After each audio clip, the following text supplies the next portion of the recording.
Alors je vous montre. Regardez, vous allez tester après. Vous êtes en mode isolation. Tout ce que vous faites dans le document ici se répercute en symétrie. Hein, voilà. Si je fais des poils sur les oreilles, voilà, on les voit en symétrie. Bien, je vais sortir du mode isolation avec la petite flèche ici, cliquer une fois, deux fois. Je ne suis plus en mode isolation, je retrouve mes calques comme il faut. Et là, si je veux, avec la flèche noire, modifier la troisième moustache, ça sélectionne en fait tous les tracés. Donc, ce qu'on va faire, c'est arriver à sélectionner uniquement la troisième moustache. Est-ce que quelqu'un connaît la solution? La flèche blanche, oui, mais la flèche blanche, elle sert à sélectionner des points, certains points. Cliquez plusieurs fois dessus avec la flèche blanche? Avec la flèche, non, parce que dès le premier clic avec la flèche noire, ça sélectionne tout. Alors regardez, il y a une troisième flèche qui sert à sélectionner l'entièreté d'un objet, donc l'entièreté de la troisième moustache, malgré qu'elle est dans un groupe. C'est l'outil qui permet de sélectionner l'entièreté d'un objet qui fait partie d'un groupe, flèche blanche plus, qui est là juste derrière la flèche blanche. Je clique à côté, je clique sur la moustache, elle s'est sélectionnée entièrement, les trois points sont sélectionnés, les trois points là sont sélectionnés, malgré que ça fait partie d'un groupe.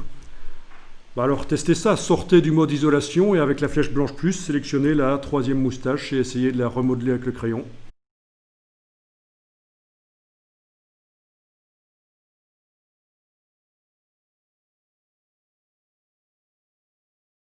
Intéressant, il y a déjà plein de notions techniques ici.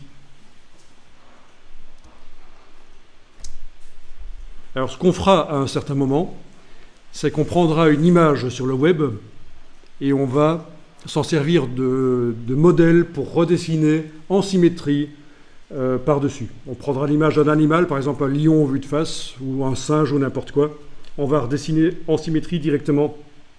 Attention, sur le web, toutes les images ne sont pas libres de droit. Et vous n'avez pas, même si c'est libre de droit, il faut vérifier les droits d'utilisation commerciale. Dès qu'on fait des posters, des choses avec, on pourrait avoir des problèmes. Donc on vérifiera que l'image qu'on utilise comme modèle n'est pas sous copyright. Alors, gros piège en général des débutants, ils se disent « Oui, mais quand j'aurai redessiné par-dessus, on ne verra plus l'image, donc il n'y a pas de problème de copyright. » Il faut savoir que vous pouvez avoir un procès si on arrive à démontrer qu'en superposant votre dessin à la photo, vous vous êtes servi de la photo. Même si à la fin, vous avez un dessin. Donc il faut vraiment prendre des images du domaine public, des images que vous avez le droit d'utiliser à des fins commerciales, puisqu'on se met directement ici dans l'optique de faire des travaux commerciaux qui rapportent de l'argent. Vous devrez faire attention à ça, mais on en reparlera. Ce n'est pas les images qui manquent en fait. Hein. Ok, si vous voulez, vous pouvez enregistrer le fichier dans le dossier. Voilà.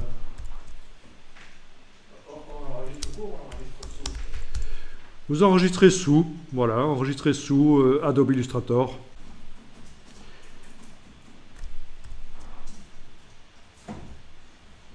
Ici, dans les options Illustrator, je vais même demander qu'il soit compatible avec CC 2019, en indiquant ici à la place de version Illustrator 2020, Illustrator CC hérité.